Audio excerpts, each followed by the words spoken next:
حضرت مفتی محمد تقی عثمانی صاحب دامت برکاتہم کی شخصیت ایسی ہے، دیکھو جو مولوی ہوتا ہے نا وہ مولویوں کو سمجھتا ہے، پبلک نہیں سمجھتی.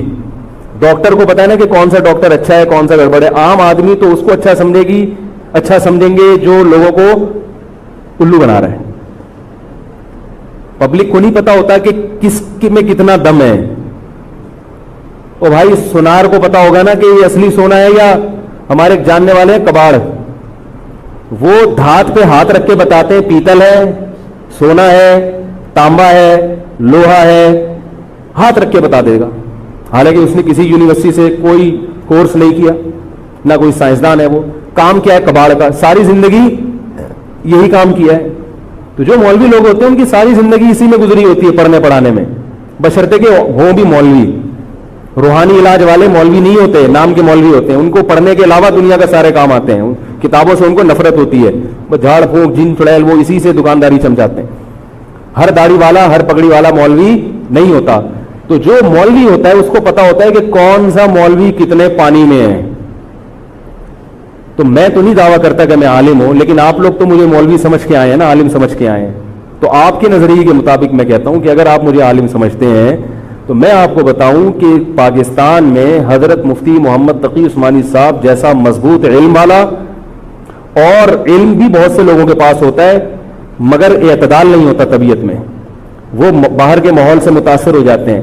حضرت مفتی محمد تقی عثمانی صاحب دامت برکاتہم العالیہ وہ علم میں مضبوط بھی ہیں، اور ان کی جو زبان سے نکلے ہوئے الفاظ یا ان کے قلم سے لکھی ہوئی تحریر بہت ہی نپی تلی ہوتی ہے.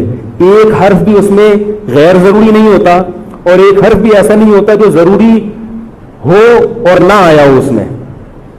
بہت کسی فرقے کی مخالفت بھی کرتے ہیں، بڑی تمیز سے کرتے ہیں. وہ ہم لوگوں کی کیا عادت ہوتی ہے، اب کسی کے خلاف چلو تو کوشش کرو دائرہ اسلام سے کسی طرح باہر نکل جائے. کوشش یہی ہوتی ہے، وہ نکل نہیں رہا ہوتا تو مجبوراً پھر اس کو مسلمان ماننا پڑتا ہے. کیا خیال ہے؟ کوشش یہ ہوتی ہے کہ اسلام کا جو دائرہ ہے وہ اس میں رہوں اور دو چار میرے مرید رہیں، لیکن چونکہ پبلک اس کو مانتی نہیں تو مجبوراً ان کو بھی دائرہ اسلام میں داخل کرنا پڑتا. تو حضرت مفتی محمد تقی عثمانی صاحب کی جو تحریریں ہیں وہ بڑی جاندار ہوتی ہیں. ان کو پڑھا کرو اللہ کے بندو. عالم کا یوٹیوب سے نہیں پتہ چلتا کون مفتی ہے کون کیا ہے. حضرت مفتی تقی عثمانی صاحب کی پاکستان میں اتنی عزت نہیں ہے جتنا غیروں نے ان کو عزت دی ہے. سعودی عرب میں جاؤ، امام حرم ان سے مسائل پوچھتے ہیں.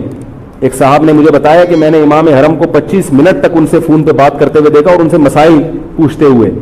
عرب علماء ان کی قدر کر رہے ہیں، ملیشیا میں ان کی قدر ہے، پاکستان میں لوگوں کو ان کا پتہ ہی نہیں. میں یہ نہیں کہہ رہا کہ وہ ان سے کوئی خطا ہو ہی نہیں سکتی. تکافل کے معاملے میں حضرت مفتی محمد تقی عثمانی صاحب کی جو رائے ہے، تو میں تو بہت ہی چھوٹا آدمی ہوں، میں یہ نہیں کہہ سکتا، لیکن جن علماء کی رائے ان کے خلاف ہے میرا موقف بھی وہی ہے. میں تکافل کے معاملے میں حضرت مفتی تقی عثمانی صاحب کی رائے کو ہم لوگ صحیح نہیں سمجھتے، لیکن بہرحال اجتہادی اختلاف ہے، یہ نہیں کہ وہ غلط ہیں. تو ہماری رائے ہے کہ اس معاملے میں حضرت سے اجتہادی غلطی ہوئی ہے. میری نہیں، میں تو بہت چھوٹا آدمی ہوں ان کے مقابلے میں، لیکن ہمارے بڑوں کی رائے ہے. اور اس کی جو میں نے ٹوٹی پھوٹا جو اس میں تحقیق کی ہے، مجھے بھی تکافل کے ناجائز ہونے پر اطمینان ہے. بہت اس میں بحث کی ہے، دارالعلوم کے علماء سے بھی ملا ہوں. حضرت مفتی محمد تقی عثمانی صاحب دامت برکاتہم کے ساتھ جو مجلس ہوئی جامعۃ الرشید کے علماء کی 3 گھنٹے، اس مجلس میں بھی میں موجود تھا. تو میں نے دونوں طرف کے دلائل بہت اچھی طرح سے سنے ہیں، تو مجھے اس کے ناجائز ہونے پر اطمینان ہے. لیکن مسئلہ اختلافی ہے، تو جب بڑے حضرات میں جو بڑے علماء ہیں ان میں جب اختلاف ہوتا ہے تو پھر عوام کو چاہیے کہ جس کی رائے پہ زیادہ مائل ہو رہا ہے اس کی رائے کو فالو کر لے، کسی دوسرے پر اعتراض نہ کرے. بات آ رہی ہے سمجھ میں؟ انشورنس کا متبادل ہے نا تکافل، قطر تکافل، یا یہ سب میری رائے میں یہ سب ناجائز ہے. اس پر میں کبھی بیان کروں گا کیوں ناجائز ہے. تو بیان تو نہیں کرنا چاہیے، ان اختلافی مسائل کو ممبر پہ نہیں لانا چاہیے، لیکن یہ کہ اب ہر عالم تک اپنی بات پہنچانا بڑا مشکل ہے. تو میں چاہتا ہوں ایک بیان ایسا ہو تاکہ علماء تک بات پہنچ جائے. پھر علماء جب دونوں طرف کے دلائل رکھ کے فیصلہ کر لیں گے جس عالم کی جو رائے بنے، تاکہ دوسرا پہلو سامنے آ جائے. ابھی تو صرف جواز کا پہلو لوگوں کے سامنے آ رہا ہے، عدم جواز والا نہیں آ رہا. تاکہ دونوں پہلو آئیں، پھر علماء کی جو رائے بنے گی، جو جس کی رائے کو فالو کرتا ہے، ٹھیک ہے بھائی. تو میں یہ کر رہا تھا، حضرت مفتی محمد تقی عثمانی صاحب بہت بڑے عالم ہیں، ان کی قدر کر لیں. ان کی تحریریں بڑی معتدل ہوتی ہیں اور ان کی رائے بہت ہی معتدل ہوتی ہے اور بہت مدلل ہوتی ہے. تو کربلا کے بارے میں، یزید کے بارے میں جو حضرت مفتی محمد تقی عثمانی صاحب کی رائے ہے وہ وہی ہے جو میں نے آپ کے سامنے بیان کی ہے. بات آ رہی ہے؟ نہیں آ رہی میرا خیال ہے. تو میں یہ نہیں کہہ رہا کہ میں نے ان کی تقلید میں یہ سب بیان کیا ہے, بلکہ جو مطالعہ کیا ہے تو اس کے بعد ان کی رائے بہت زیادہ جاندار لگی ہے. السلام علیکم. جی دوستو, آپ نے دیکھا اور سنا مفتی طارق مسعود صاحب کو کہ مفتی طارق مسعود صاحب کیا بیان فرما رہے تھے.